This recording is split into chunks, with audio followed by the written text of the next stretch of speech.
Bienvenidos a todos los hermanos e interesados también que quieren aprender un poquito de la historia. El día de hoy lo que vamos a aprender es un poquito sobre la justificación, cómo lo creía el católico romano y cómo lo creía también el protestante. Así que les invito a que me acompañen en este breve diapositiva, breves presentaciones, en donde el objetivo es presentarles a nuestros auditores qué es la justificación y cómo lo creía el católico y el romano, y también un poquito explicar el origen de la controversia. Cómo es que este monje católico, Martín Lutero, se enfrentaba con todo el sistema papal liderado de la época a través del Papa León X. Entonces acompáñenme, va a ser algo bastante breve y espero que les sea de ayuda a los hermanos que no estén al tanto y que quieran aprender un poquito más sobre esto.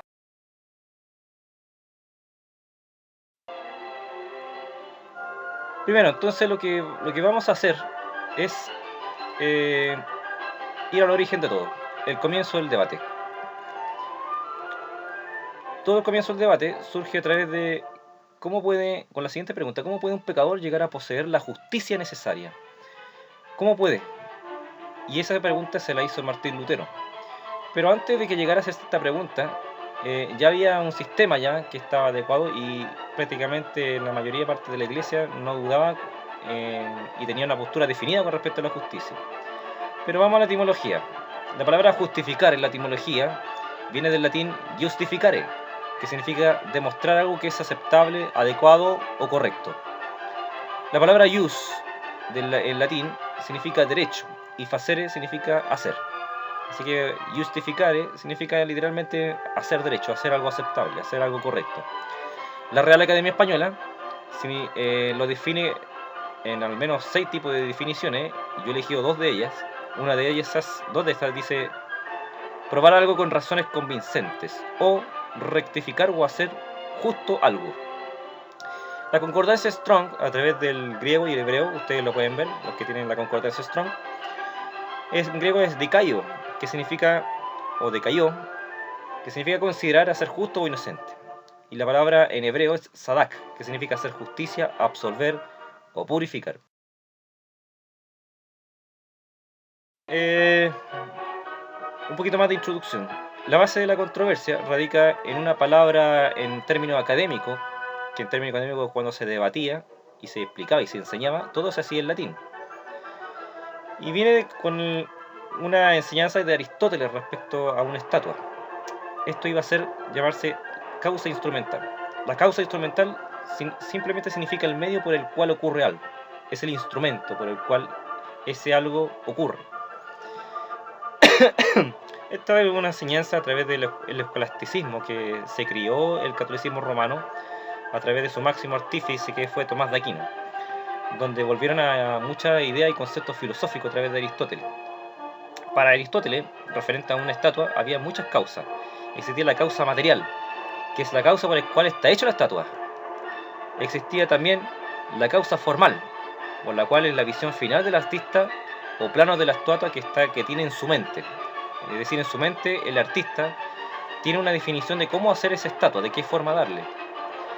Había una causa final, que es el propósito por el cual la estatua fue hecha. Si fue para hermosear un jardín, si fue para representar a un emperador. Y Aristóteles también definía la causa eficiente, que es lo que transforma el material en estatua, es decir, el trabajo completo del escultor. Entonces, toda la controversia radicaba en esta palabra, causa instrumental. Y la causa instrumental para la estatua iba a ser este martillo y cincel. Entonces, esto traspasado a términos teológicos o religiosos, iba a radicar en que la causa instrumental para Roma era una cosa y para el protestantismo era otra. ¿Cómo es la justificación según la Iglesia Católica?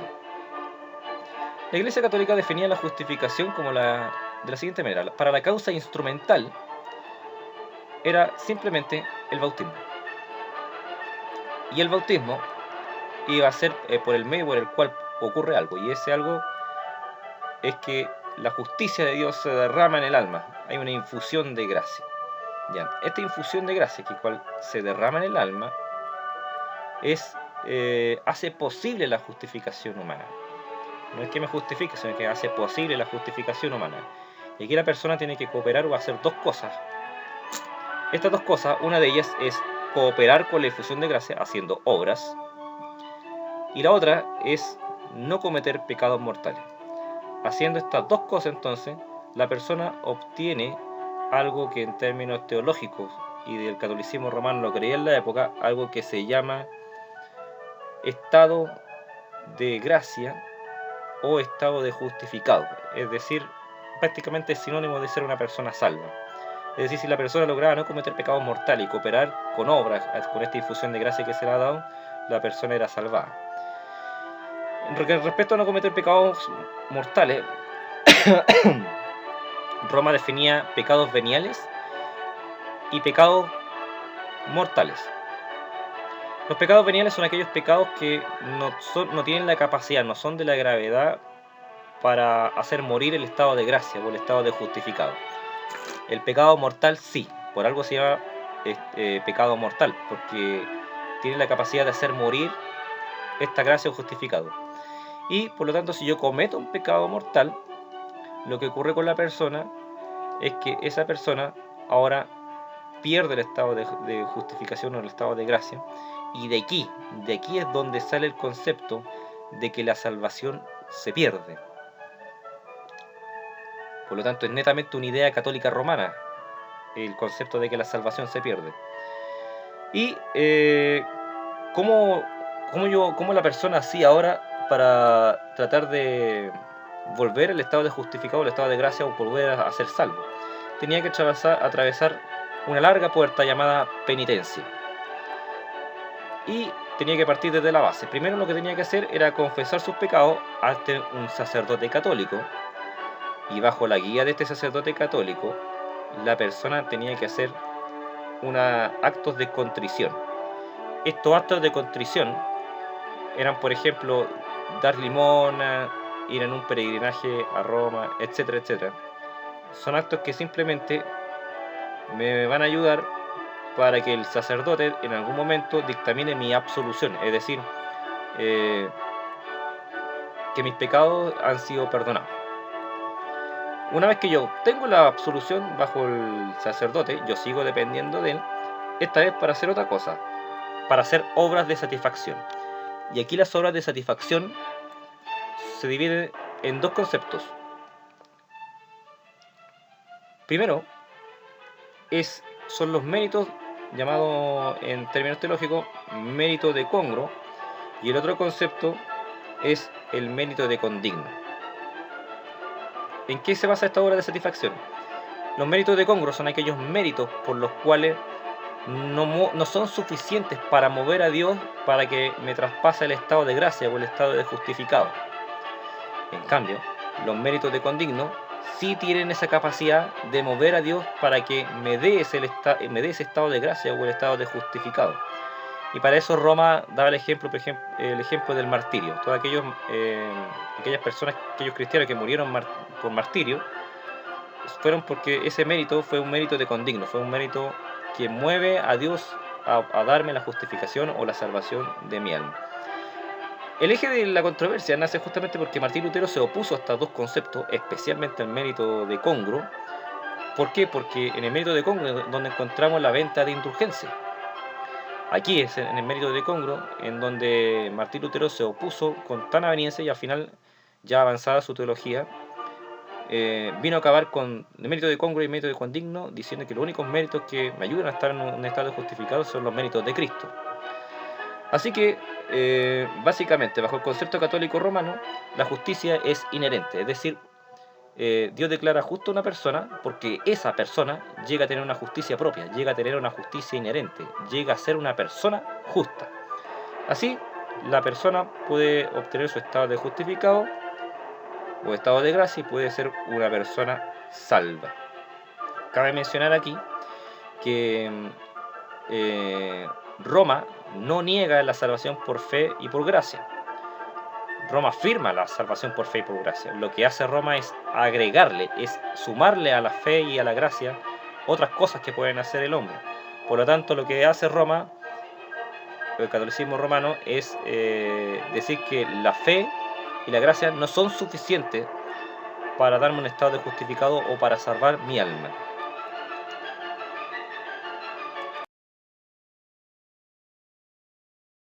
De la iglesia reformada, y es que la causa instrumental para ello no es el bautismo. Como decía Martín Lutero y recalcaba bastante, es la fe, y una palabra que no le gustaba para nada a los católicos, la fe sola. Esta fe sola es el medio por el cual somos unidos a Cristo y se reciben los beneficios de su obra salvadora. Es su obra la que nos salva, recalcaba Lutero, junto con Zwingli y también Calvino más adelante. Esta fe, a lo contrario de lo que pensaba Roma, es condición suficiente para poder tener la justificación, ¿ya? Y cuando Lutero decía que la justificación es solo por la fe, no estaba diciendo que es una fe en el aire o una fe de creer simplemente en Dios, sino que se refería a algo esencial. Cuando Lutero decía que la justificación es solo por la fe, decía que la justicia es solo por la justicia de Cristo, recalcando eso, que no es por mis propias obras. Por lo tanto, aquí viene un concepto, otro término teológico llamado doble imputación. La palabra imputación significa transferencia, por lo tanto hablamos de doble transferencia. ¿En qué consiste esto? Consiste en que hay una doble transferencia que se ocurre entre el pecador y la persona de Cristo. La primera transferencia es la justicia de Cristo que se traspasa al pecador. Y la segunda transferencia son los pecados del hombre que se transfieren a la cruz de Cristo. Por eso se llama doble transferencia o doble imputación. Y todo esto es como que si Dios hubiera dejado por escrito a través de una declaración que el pecador es una persona justa. A este concepto, en términos teológicos, se le llamó justificación forense. ¿Por qué se le llama forense? Porque la palabra forense es usada en términos penales, por eso se llama medicina forense, evidencia forense. Y justificación forense simplemente significa que de manera legal, totalmente legal, Dios ha declarado justo a una persona en un tribunal. A todo esto, Lutero, en términos académicos y a través del latín que se usaba mucho en la época, iba a prácticamente poner esta frase en bronce: simul justus et peccator, al mismo tiempo justo y pecador. Hay que definir esto con mucho cuidado porque no queremos generar confusión en los hermanos que vean esta presentación. Simul justus et peccator significa al mismo tiempo justo y pecador. Significa al mismo tiempo en la misma persona, pero no en la misma relación, porque ahí se generaría una controversia. No es al mismo tiempo justo y pecador en la misma relación. ¿Qué quería Lutero decir con esto? Perdón por el resfriado.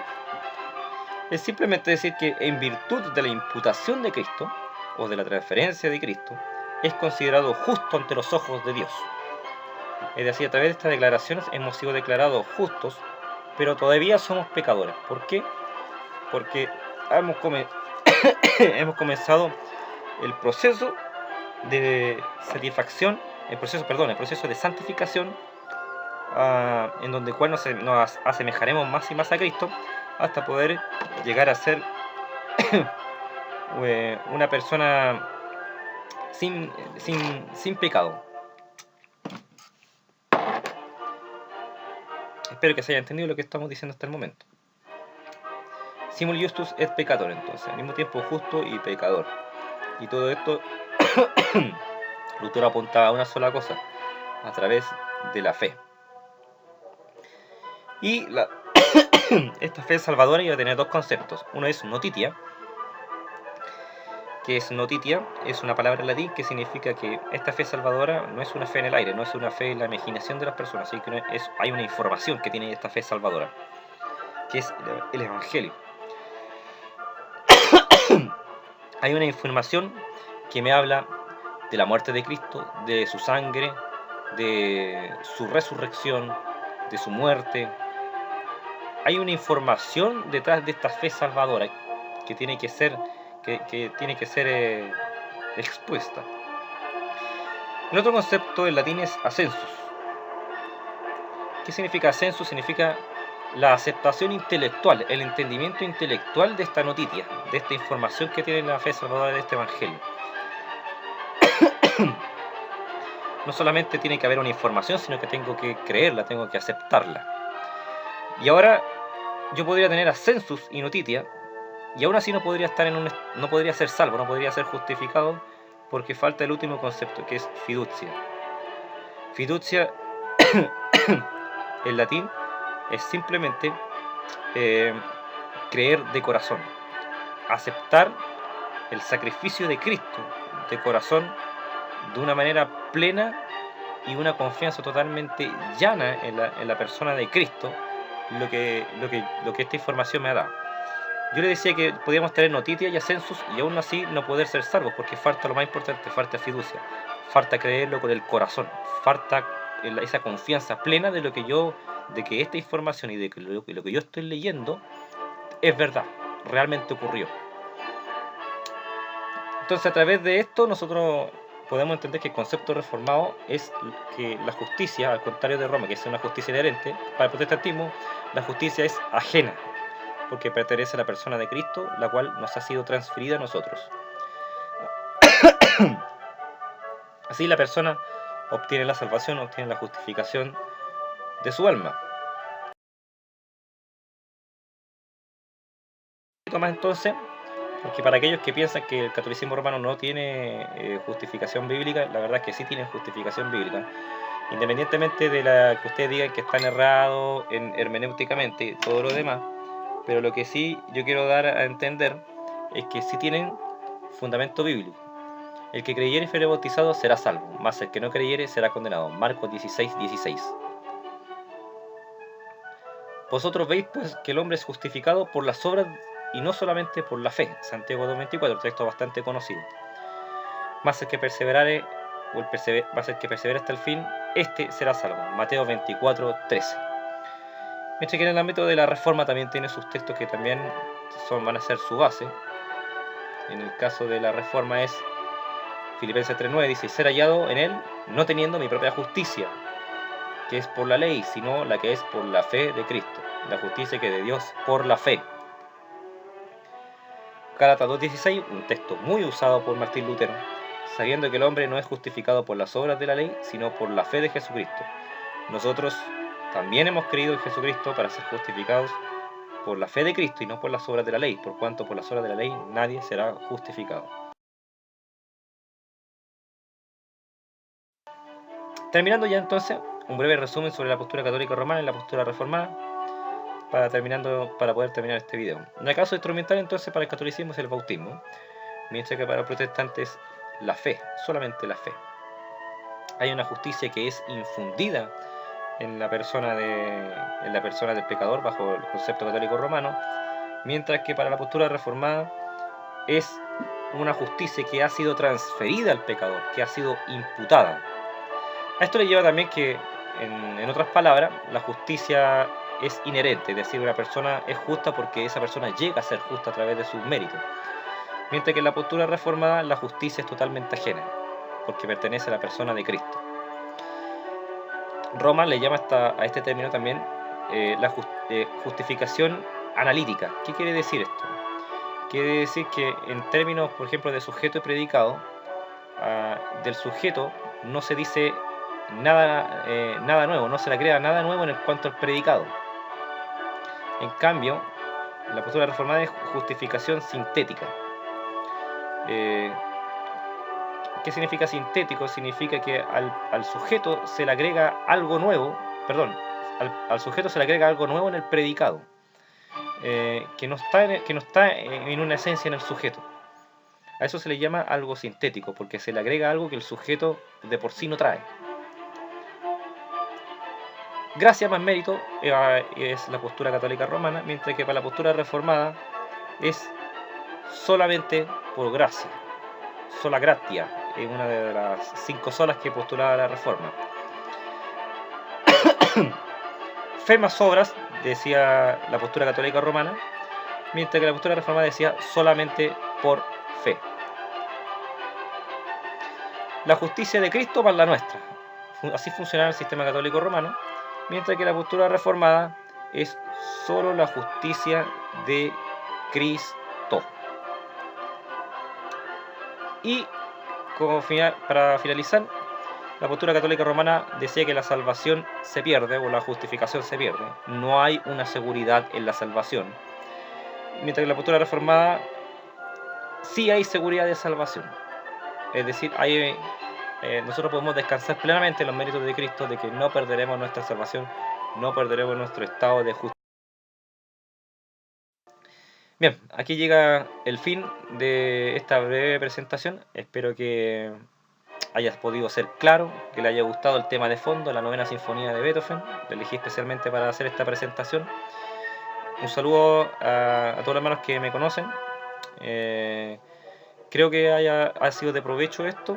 Y para los que quieren tener más información sobre las fuentes sobre esta información, yo les puedo darle ¿cómo se llama? El libro por el cual pueden obtenerlo a través de un correo electrónico que voy a dejar abajo para que me puedan contactar aquellos hermanos que estén más interesados en aprender un poquito más de esto. Bien, con esto le agradezco a Dios por darme la oportunidad de hacer estos videos. No me imaginé que iba a durar tanto. Así que gracias a Dios y estén atentos para subirme mi segundo video donde explicaré otras posturas. Muchas gracias y que el Señor los bendiga.